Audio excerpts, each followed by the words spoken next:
ముందుగా శ్యామలాంబ తల్లికి నాకింతటి జ్ఞానాన్ని అందించిన నా గురువైనటువంటి బ్రహ్మశ్రీ సుభాష్ పత్రిజీ గారికి నా ఆత్మ ప్రణామాలు తెలియజేసుకుంటూ, ఆత్మబంధువులందరికీ నా ఆత్మ ప్రణామాలు.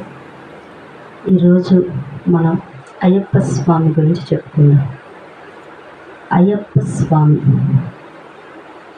పార్వతీ పరమేశ్వరులు ఇద్దరు కూర్చొని మాట్లాడుకుంటున్నప్పుడు పరమేశ్వరుడు పార్వతీదేవితో అన్నాడు, ధర్మం నశించినప్పుడు, అధర్మం పెరిగినప్పుడు నేను శాస్తాగా జన్మ తీసుకుంటాను అని చెప్పాడు.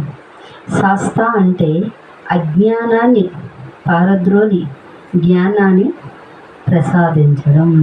ఆ ప్రసాదించే శక్తిని శాస్త అంటారు. శాస్త అంటే శాసించేది, అంటే అసురులను, దుష్టశక్తులను ప్రజలు బాధ పెట్టినప్పుడు ఈ శాస్త అనే వ్యక్తి, ఈ శాస్త అనే శక్తి ఉద్భవిస్తూ ఉంటుంది. ఈ శాస్త అనే పదాన్ని మన వాడుక భాషలో గురుశక్తి అంటే అయ్య, రక్షించే శక్తి అంటే అప్ప, అంటే గురు రూపంలో రక్షించే శక్తి అయ్యప్ప అని అంటారు. సో శివుడు అయ్యప్పగా జన్మ తీసుకుంటానని పార్వతీదేవికి అప్పుడు చెప్పారు. అయితే శివుడు శాస్త జన్మ తీసుకుంటానని చెప్పినప్పుడు అయ్యప్ప జననం జరగలేదు. తరువాత అంటే ఎప్పుడైనా పరమాత్మ ఒక మాట అన్నాడు అని అంటే ఎక్కడో ఒక దగ్గర ఒక దుష్టశక్తి జననం జరుగుతుంది అన్నమాట. ఆ దుష్ట శక్తి జననం జరిగినప్పుడు పరమాత్మ ముందే తన ప్రణాళిక ప్రకారం ఒక ప్రణాళికను గీసి ఉంచుతాడు. ఆ విధంగా ఆయన చెప్పారనమాట. ఈయన చెప్పినప్పుడు అయ్యప్ప అవతారం జరగలేదు, కానీ ఒక శక్తి మాత్రం రూపం లేకపోతే అంతా ఆవరించి ఉన్నది. ఒక శక్తి ఆవరించి ఉన్నది. అయితే దత్తాత్రేయుల వారు మన త్రిమూర్తుల అవతారం, త్రిమూర్తుల అనుగ్రహించి దత్తాత్రేయుల వారు జన్మ తీసుకున్నారు. త్రిమాతలతో శక్తితో, ముగ్గురు మాతలు తమ శక్తితో లీలాదేవిని సృష్టించారు. ఈ లీలాదేవిని గాలగ మహర్షి పెంచారు. మన నందూరి వారి దాంట్లో ఏం చెప్పారంటే, లీలాదేవికి దత్తాత్రేయులకి ఇద్దరికి వివాహం జరిగింది.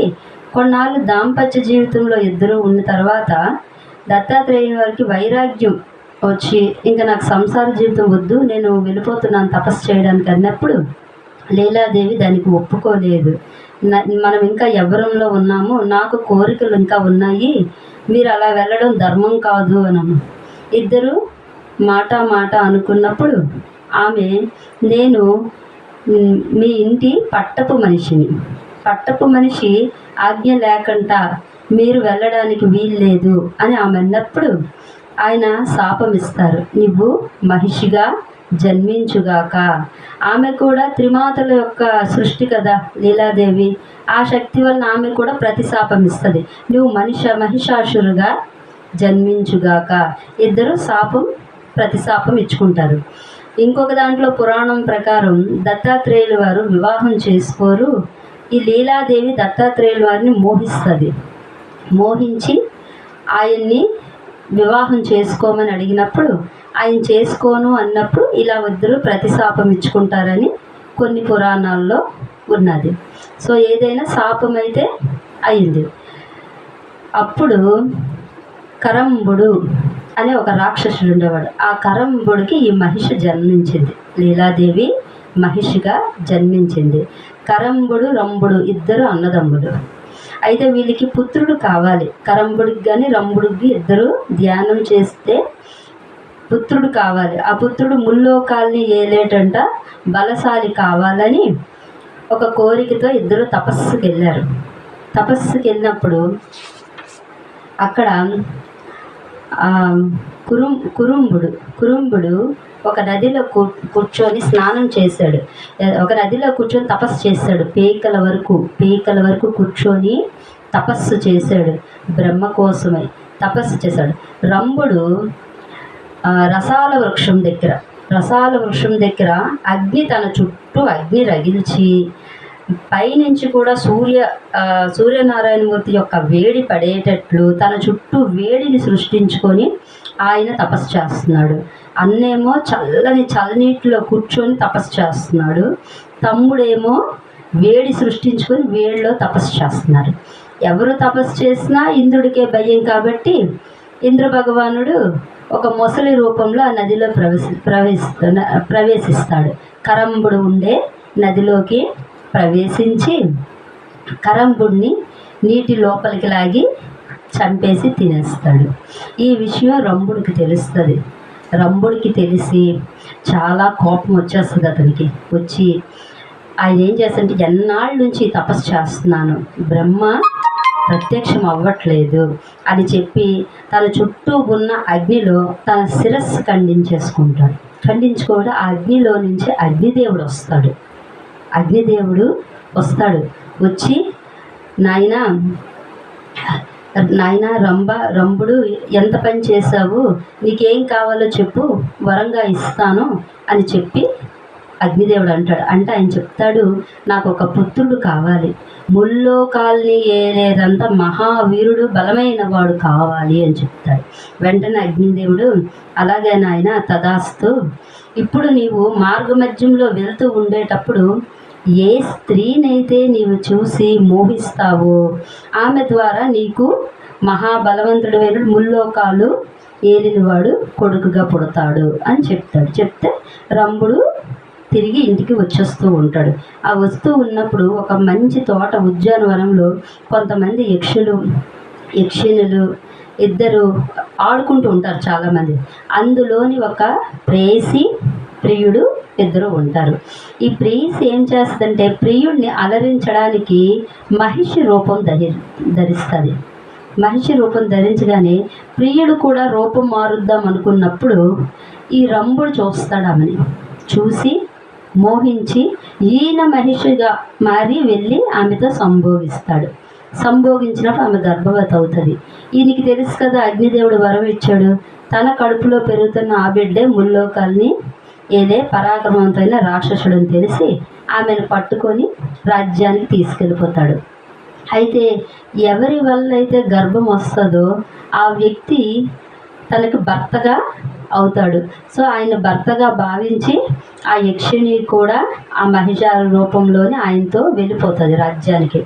వెళ్ళి ఆమె గర్భంతో ఉంటుంది. ఈయన చాలా బాగా చూసుకుంటూ ఉంటారు. ఈ ప్రియుడు ఉన్నాడు కదా, కొన్ని రోజులకి ఈ ప్రియుడు వాళ్ళ ఇంటికి వస్తాడు. ఆ యక్షిని ఆ మహిష రూపంలో ఉండేటప్పుడు అక్కడికి వస్తాడు.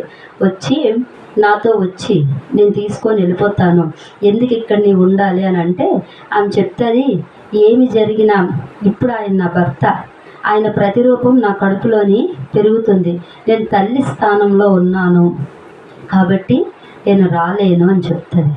అప్పుడు రంభుడు వస్తాడు. రంభుడు చూస్తాడు ఈయన్ని. ఈ యక్షుడికి రంభుడికి ఇద్దరికి యుద్ధం జరుగుతుంది. యక్షుడు రంభుడిని చంపేస్తాడు. చంపిన తర్వాత ఆయన అంత్యక్రియలు జరుగుతున్నప్పుడు ఈమె ఇన్ని రోజులు భర్తగా ఆయన భావించింది, భార్యగా ఉన్నది కాబట్టి ఆమె కూడా అగ్నిలో దూకేద్దామని అనుకుంటుంది. ఈమె దూకుదాం అనుకున్నప్పుడే ఈమెకి ప్రసవ నొప్పులు వచ్చి బిడ్డకు జన్మనిస్తుంది. జన్మనిచ్చిన తర్వాత ఈమె ఆ అగ్నిలో దూకేస్తుంది. ఆ పుట్టిన వాడే మహిషాసురుడు. ఆ మహిషాసురుడు పుట్టినప్పుడే తల్లి తండ్రి ఇద్దరు మరణించారు. మరణించిన తర్వాత వాడికి ఉన్నది అక్క మహిషి. వీళ్ళిద్దరూ కలిసి పెరుగుతారు. ఈ మహిషాసురుడికి ముల్లోకాలు ఏలాలి ఆ వరం కోరాడు కదా తండ్రి. ఆ కోరిక వచ్చి తపస్సు చేస్తాడు బ్రహ్మ కోసం. కూర్చొని తపస్సు చేస్తే బ్రహ్మదేవుడు వస్తాడు. ప్రత్యక్షమైనప్పుడు బ్రహ్మదేవుని అడుగుతాడు, స్వామి, నాకు పురుషుల వలన మరణం సంభవించకూడదు, స్త్రీల వలన సంభవించాలి. స్త్రీలు అల్పులు, వాళ్ళు ఏమి చేయలేరు. ఈ పురుషుల వల్లనే నాకు మరణం లేని వరాన్ని ప్రసాదించండి అంటాడు. బ్రహ్మకి తెలుసు శక్తి స్వరూపమే అంతా అనేసి ఆయన నవ్వుకొని తదాస్తు అంటాడు. అంతే, ఈయన ముల్లోకాల మీద వెళ్ళి పడతాడు. ముల్లోకాలకి అధిపతి అయిపోయి తిరుగుతూ అందరినీ బాధ పెడుతూ ఉంటాడు. ఈ విషయం దేవతలందరూ వెళ్ళి మహామాయ అమ్మవారి దగ్గర ప్రార్థిస్తే అమ్మవారి చండీ రూపంలో మహిషాసుడిని మర్దిస్తుంది, చంపుతుంది. అదే మహిషాసుర మర్దిని. మహిషాసుడు మరణించిన తర్వాత మహిష ఈమె కోపం వస్తుంది. కోపం వచ్చి ఈమె వెళ్ళి తపస్సు చేయడం మొదలు పెడుతుంది. శక్తిని సంపాదించాలి, దేవతలందరినీ నాశనం చెయ్యాలి, శక్తిని సంపాదించాలని ఈమె వెళ్ళి తపస్సు చేస్తుంది బ్రహ్మ కోసం. బ్రహ్మ వస్తారు. ఈమె మృత్యుంజయి అంటే చావు లేకుండా వరం కావాలని అడుగుతుంది. బ్రహ్మ అది కుదరదు అని చెప్తారు. చెప్తే అయితే హరి హర వీళ్ళిద్దరికీ పుట్టిన బిడ్డ నన్ను చంపాలి అని అంటుంది. ఆమె తెలివితేటలు ఇద్దరు మగవాళ్ళు కదా, హరిహరులు ఇద్దరికి ఎక్కడ పుత్రుడు జన్మిస్తాడు కాబట్టి నాకు మరి మరణమే ఉండదనేసి ఆయన ఏ వరం అయినా బ్రహ్మిస్తారు, దాన్ని విష్ణువు అమలు చేస్తారు. బ్రహ్మ తదాస్తు అనేసి ఆయన వెళ్ళిపోతారు. వెళ్ళిపోయిన తర్వాత ఈ మహిషి ఇంకేముంది, తనకి హరిహరులు పుట్టిన వాళ్ళతో కదా మరణం, హరిహరులకుంటూ ఈమె శక్తి సంపాదించి ఈమె మొత్తం దేవలోకం ఆకుపించి అందరి ప్రతి జీవిని బాధ పెడుతూ ఉంటుంది. మరి ఇప్పుడు హరిహరులకి పుట్టాలి అంటే శివుడు విష్ణువుని మోహించాలి. విష్ణువు మోహించాలంటే విష్ణు మోహిని అవతారంలో వస్తే శివుడికి మోహం కాదు. అయితే మోహిని అవతారంలో వస్తే శివుడు మాయలో పడిపోతాడా అంటే శివుడు ఒక్క పార్వతికి మాత్రమే శివమోహిని, ఆమెకు తప్ప ఇంకెవ్వరికి శివుడు మోహంలో పడడు. అయితే విష్ణువు 3 సార్లు మోహిని అవతారం ఎత్తుతాడు. ఫస్ట్ క్షీరసాగర మదనం అప్పుడు జగన్మోహిని అవతారం ఎత్తుతాడు. రెండోసారి భస్మాసురుణ్ణి చంపినప్పుడు భస్మమోహిని అవతారం ఎత్తుతాడు. ఇంకోటి ఉంది ఋషి మోహిని, ఇది చాలా తక్కువ మందికి తెలుసు. ఈ ఋషి మోహిని ఏంటంటే ఆ మహర్షులు యొక్క పత్నులు, ఋషి పత్నులు. వీళ్ళకి ఒకసారి అహంకారం వస్తుంది. మేము తపస్సు చేసి చాలా సిద్ధులు శక్తులు పొందుతున్నాం కదా, త్రిమూర్తుల కన్నా మేమేం తక్కువ కాదు కదా అని అహంకారం వస్తుంది. ఆ అహంకారాన్ని దించడానికి శ్రీ మహావిష్ణువు శివపరమాత్మ ఇద్దరు కలిసి భార్యాభర్తలుగా భిక్షకు వస్తారు. అక్కడికి వచ్చినప్పుడు అప్పుడు ఈయన ఋషిమోహిని అవతారం ఎత్తుతారు విష్ణువు భార్యగా, శివుడు భైరవుడు మామూలుగా భిక్ష కోసం ఇద్దరు ఒక ఋషిగా ఇద్దరు వస్తారు. అక్కడికి వచ్చిన తర్వాత భిక్ష అడుగుతారు. అడిగినప్పుడు స్త్రీలందరూ శివుడి ఆ రూపానికి చూసి వాళ్ళు మోహించేస్తారు. పురుషులందరూ అంటే ఈ ఋషులందరూ ఈ ఋషిమోహిని అవతారం చూసి విష్ణువు మాయలో పడిపోతారు, అందరూ మోహిస్తారు. అక్కడితో వాళ్ళ తపస్సక్తి అంతా పోతుంది. అలా అహంకారాన్ని దించేస్తారు. దించేసి అలా 3 అవతారాలు. ఇప్పుడు ఈ 2 తర్వాత జరిగే ముందు జగన్మోహిని అవతారం, క్షీరసాగర మదనంలో జగన్మోహిని అవతారం జరిగింది. ఆ జగన్మోహిని అవతారం జరిగిన తర్వాత మరి శివుడికి ఈ మోహిని మీద మనస్సు కలగాలి కదా విష్ణువు మీద. అప్పుడు నారదుడు ఏం చేస్తాడంటే శివుడి దగ్గరికి వెళ్ళి చెప్తాడు, శ్రీ మహావిష్ణువు మోహిని అవతారం ఎత్తాడు, ఆహా ఎంత అందంగా ఉన్నాడు, ఎంత తేజస్సు, చూస్తుంటే అందరూ ఆవిడ నిజంగా ఆ మోహంలో పడిపోయారు అని చెప్తే శివుడు నవ్వుతాడు. పార్వతి పక్కనే ఉంటుంది. నా పార్వతి కన్నా అందమా అని అంటాడు. శివుడు ఆమెను తప్ప ఎవరిని మోహించడు. ఈ సృష్టిలో శివుడికి అందం అంటే పార్వతి. నా పార్వతి కన్నా అందమా అని అంటాడు. అంటే పార్వతి నవ్వుతుంది. ఎందుకంటే అక్కడ మోహిని అవతారంలో ఆయన తేజస్సుకి ఇచ్చింది కూడా ఇచ్చింది కూడా పార్వతియే. నారాయణుడు ఇద్దరు అన్నా చెల్లెలు. ఈమె నారాయణ అవతారం, అది నారాయణ అవతారం. ఇద్దరు అన్నా చెల్లెలు ఇద్దరు ఒకేలాగా ఉంటారుగా పోలికలు. అలాగా ఈమె యొక్క సౌందర్యం విష్ణువులోనే ఉన్నది, అదే సౌందర్యం ఉన్నది. కాబట్టి ఆ జగన్మోహిని అవతారంలో ఆ మోహినిగా ఆ తేజస్ అంతా పార్వతిదే. అప్పుడు ఈ నారదుడు పోయినప్పుడు శివుడు అన్నాడట, సరే పద అయితే చూస్తాను, ఇంత అందంగా ఉందని అంటున్నావు కదా, సరే చూస్తానని వైకుంఠానికి వస్తారు. విష్ణువు లక్ష్మి కూర్చొని ఉంటే వెళ్తాడు. బావా నువ్వు ఈ జగన్మోహిని అవతారం ఎత్తావంట, ఎంతో అందంగా ఉన్నావట. నారదుడు చెప్తాడు, ఒక్కసారి నాకు చూపించవా ఆ రూపాన్ని అని అంటే, ఎందుకు బావా, నీకెందుకు బావా వెళ్ళంటే, లేదు ఇద్దరు పరాచికాలు ఆడుకున్నప్పుడు సడన్గా విష్ణు అంతర్ధానం అయిపోతాడు. ఏంటి అంతర్ధానం అయిపోయాడు అనుకుంటే, ఒక ఎదురుగా ఒక పూల తోట, అందమైన ఉద్యానవనం ఉంది. ఆ ఉద్యానవనంలో ఒక సౌందర్యవంతమైన స్త్రీ కూర్చొని ఉంది. శివుడు వెళ్ళాడు. విష్ణువు దగ్గరికి వెళ్ళినప్పుడు పార్వతి వెళ్ళింది, నారాయణుడు వెళ్ళాడు, గణాలు వెళ్ళారు. పార్వతికి అంతా తెలుసు, నవ్వుతుంది ఆమె. అక్కడ ఒక స్త్రీ చూసి శివుడు వెళ్ళాడు. అక్కడికి వెళ్ళినప్పుడు ఉన్న అవతారమే శివమోహిని అవతారం. ఎవరు? శివుడు మోహించాడు. ఎవరిని మోహించి? ఆ శివమోహిని ఎవరంటే, అక్కడికి వెళ్ళి చూసేటప్పటికి పార్వతీదేవి అవతారంలో విష్ణు మోహిని అవతారం ఎత్తాడు. సాక్షాత్ పార్వతీ రూపం కనబడ్డది శివుడికి. ఆయన ఆమె తప్ప ఇంకోళ్ళు మోహించడు కదా, ఆ రూపం అంతే. ఆ వెనక్కి పడ్డాడు ఆ తేజస్సుకి. ఆ విష్ణువు నవ్వుకొని పరిగెడుతుంటాడు ఆ శివమోహిని అవతారం వెనక్కి. ఈ శివుడు వెళ్తాడు. ఆ వెళ్తున్నప్పుడు సంభోగం జరగదు, కానీ ఆ వెళ్తున్నప్పుడు శివుని యొక్క వీర్యం పడిపోతుంది. శివుని యొక్క వీర్యం పడుతుంది.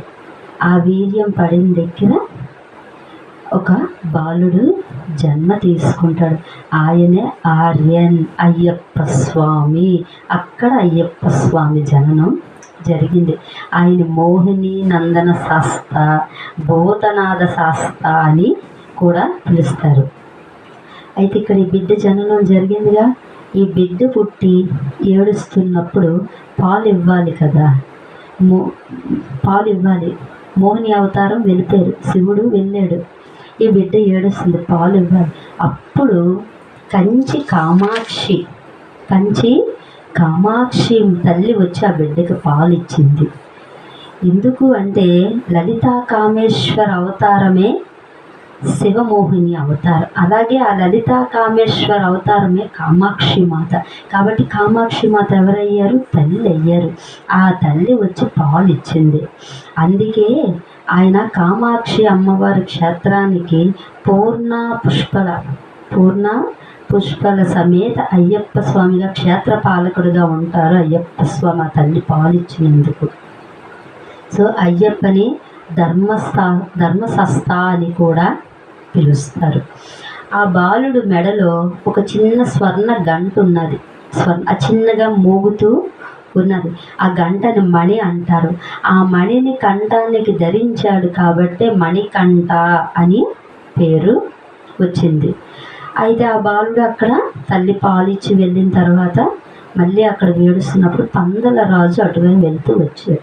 ఆ పందల రాజు చూశాడు ఆ బాలుడు. చూసి, ఎవరి బాలుడు? పంబా నది ఒడ్డునున్నాడు. ఎవరి బాలుడని తీసి ఎత్తుకున్నాడు.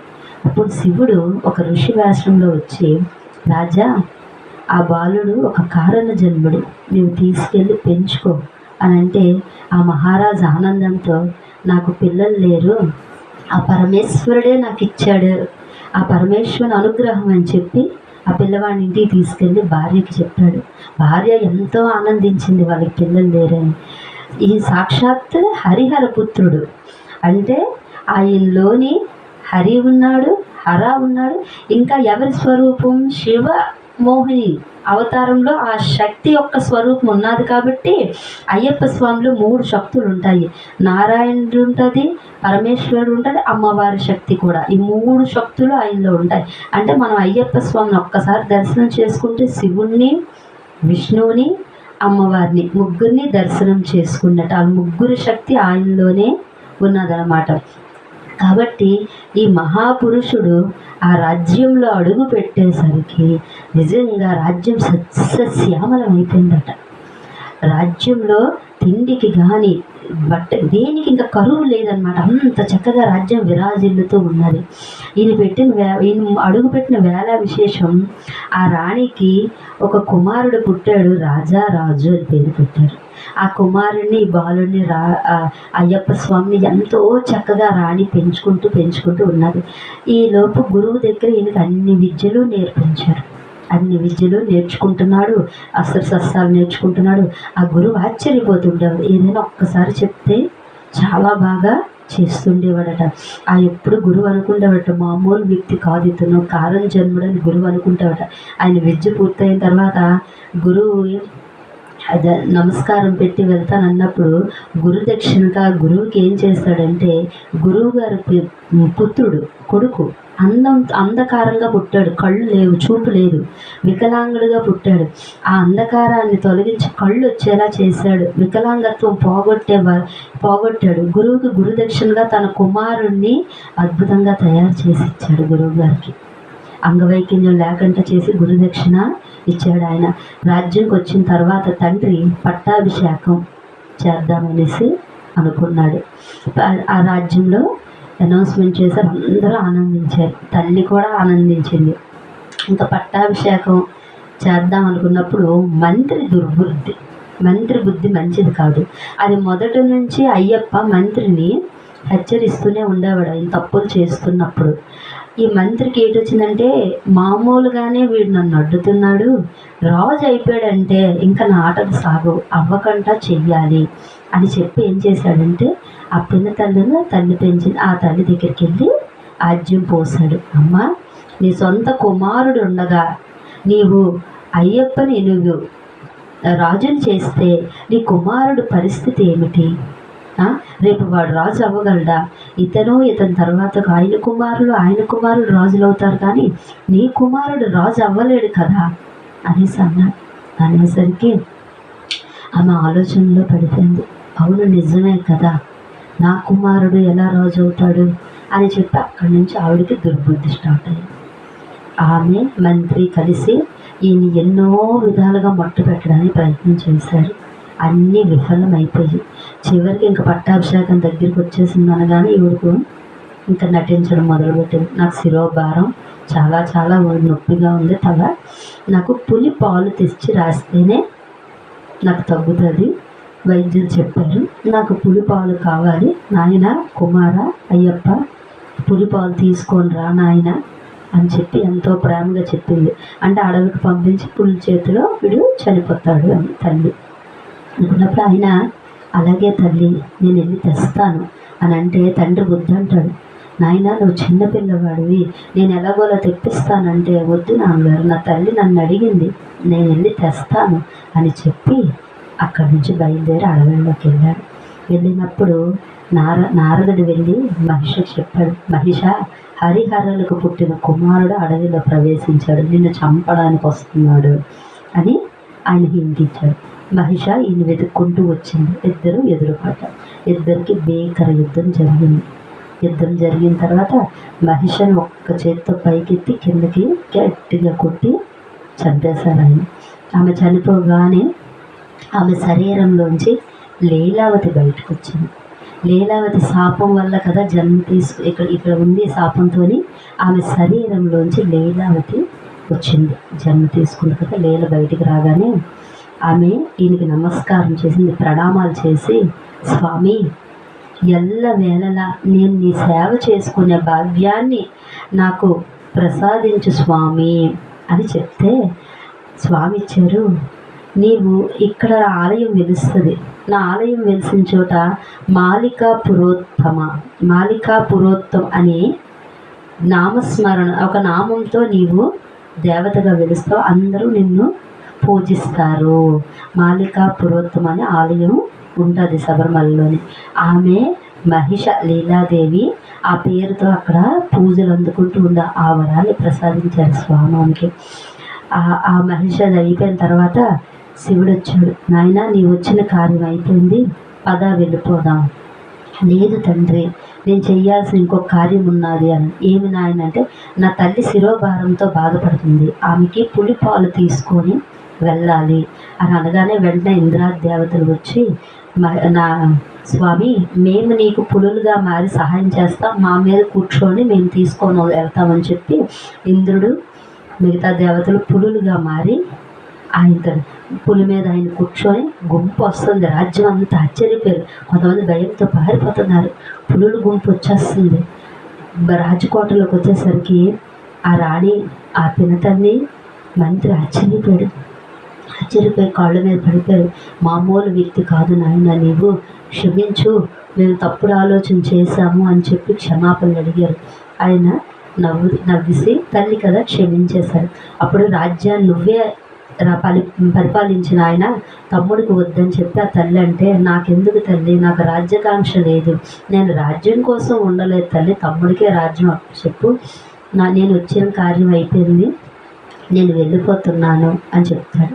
చెప్పినప్పుడు తండ్రి చెప్తాడు, తండ్రి నేను ఇక్కడి నుంచి బాణం వేస్తాను, ఈ బాణం వెళ్ళి ఎక్కడైతే పడతాదో అక్కడ నాకు దేవాలయం కట్టించండి, అక్కడ నేను విగ్రహ రూపంలో ఉంటాను, ప్రజలందరినీ రక్షిస్తూ ఉంటాను అని చెప్పి ఆయన బాణం వేస్తాడు. ఆ బాణం వేస్తే ఈ పందల రాజు వెళ్ళి చూస్తారు, ఎక్కడైతే బాణం ఉందో అక్కడ స్వామి విగ్రహం ఉంది. అది స్వామి విగ్రహం ఎలా ఉంటుంది అంటే ధ్యాన ముద్రలో చిన్న ముద్ర పెడతారు స్వామి. ధ్యాన ముద్రలో ధ్యాన భంగిమలో కూర్చొని ఉంటారు స్వామి. ఆ ధ్యాన భంగిమలో కట్టుకొని కదలకంట కూర్చొని ఉంటారు. ఆ ధ్యాన భంగిమ శివుడిది. శివ పరమాత్మ ఎప్పుడు ఆ ధ్యానంలో అలా ఆయన కూడా భంగిమలోనే ముద్రతో ఉంటారు. ఈయన కూడా అలాగే ఆ భంగిమలోనే ఆ ముద్రతోనే ఆయన ఉంటారు. ఇందాక మనం చెప్పుకున్నాం కదా, శస్త అంటే గురుశక్తి, రక్షించే శక్తి. గురువుగా రక్షించే శక్తిని శస్త అంటారు. అదే అయ్యా అప్ప. అక్కడి నుంచి స్వామి అయ్యప్పగా అక్కడ శబరిమలలోని పిలువబడుతూ పూజలు అందుకుంటూ ఉన్నారు. స్వామి 41 రోజులు ఎవరైతే మండల దీక్ష చేసి, అది కూడా శరణాగతితో త్రికరణ శుద్ధిగా దీక్ష ఎవరైతే భక్తి శ్రద్ధలతో చేస్తారో వాళ్ళు కోరుకునే ధర్మబద్ధమైన కోరికలను ఆయన ఖచ్చితంగా నెరవేర్చుతారు. ధర్మబద్ధమైన కోరికలు ఆయన ఖచ్చితంగా నెరవేరుస్తారు. అక్కడ స్వామి ఆజ్ఞ ప్రకారం స్వామి విగ్రహాన్ని పరశురాముడు ప్రతిష్ఠించాడు. సో స్వామి అక్కడ గురువుగా, అయ్యప్ప స్వామి అంటే గురువుగా అంటే గురువు అంటే ఎవరు? అజ్ఞానం నుంచి జ్ఞానాన్ని వైపు తీసుకెళ్ళేవాడే గురువు. ఆయన శస్త అంటే ఏంటర్థం? అజ్ఞానాన్ని పారదోలి జ్ఞానం ప్రసాదించేవాడు అన్నమాట. సో గురువుగా రక్షించబడుతూ అందరినీ రక్షిస్తూ ఉండే స్వరూపమే అయ్యప్ప స్వరూపం. ఇది అయ్యప్ప స్వామి జననం. మన సాలూరులో 2018 నుంచి నిజంగా స్వాములకి అందరికీ కూడా ఉచితంగా అల్పాహారం, మధ్యాహ్నం భోజనం అన్నీ అందిస్తున్నారండి. వాళ్ళు ఉండడానికి షెల్టర్ గుళ్ళో కూడా ఇచ్చి స్వాములు అంటే చాలామంది ఉన్న వాళ్ళు ఉంటారు, లేని వాళ్ళు ఉంటారు. ప్రతి ఒక్కరూ దీక్ష మాల వేసుకుంటున్నారు. అందరికీ అయ్యప్ప స్వామి అంటే నిజంగా మన సాలూరులో ఎంతో ఎంతో ఎంతో ఆ గుడి వచ్చిందంటే అదృష్టం. ఆ స్వామి గుడి, అయ్యప్ప స్వామి గుడి ఎక్కడ ఉందంటే ఆ ఊరిలో అజ్ఞానం పోయి జ్ఞానం వస్తుందని అర్థం. ఎందుకంటే స్వామి స్వరూపమే అది. అజ్ఞానాన్ని ప్రారదోరి జ్ఞానాన్ని ప్రసాదించే సస్తా స్వరూపం. కాబట్టి ఆ స్వామి విగ్రహంలో అంటే ఏ ఊర్లో అయితే ఆ గుడి ఉన్నదో నిజంగా ఆ ఊర్లో అందరూ ధన్యులు అనమాట, ధన్యులు. సో ఈ మాల వేస్తున్న వాళ్ళందరూ నిజంగా అదృష్టవంతులు, ధన్యులు. నిష్ఠతో చెయ్యండి, త్రికరణ శుద్ధిగా చెయ్యండి స్వామికి.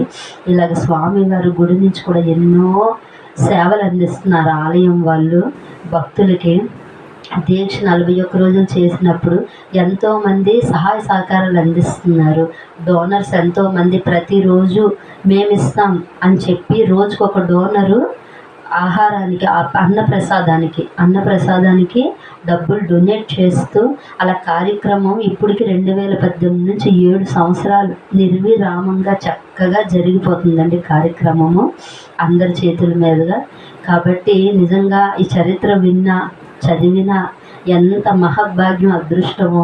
కాబట్టి అలాంటి స్వామివారు మన ఊరిలో ఉండడం మన సాలూరు ప్రజలందరూ చేసుకున్న అదృష్టం అండి. ఓకే, జై గురుదేవ్. Thank you.